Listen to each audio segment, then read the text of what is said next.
Here we have a quick and easy method for casting on in situations like lace, where it is useful to have your cast on edge be a little stretchier than it would otherwise so that you can block it properly. What you'll see that I've got here is the yarn that I'm going to use. This is Haiku Concentric Cotton. I have my lovely Addy Rocket, which is the needle with the cable. It's a circular needle that I'll be using to knit with. And then as my extra needle, here I have a tip from one of my Addy click sets, but you could just as easily use a short straight needle or a little double pointed needle.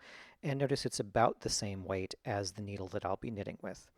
We're going to use a long tail cast on method, and some people begin that with a slip knot, but instead I like to set myself up as you see, put the needle tips under the yarn and then twist around once, and there is your first cast on stitch. Makes a sort of neater beginning.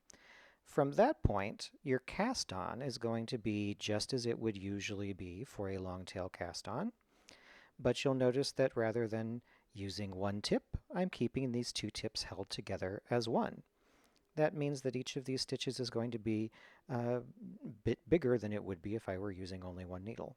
And now, because we're using a circular needle, every so often we will pull out the extra needle and then put it back in place again and cast on the next bunch of stitches.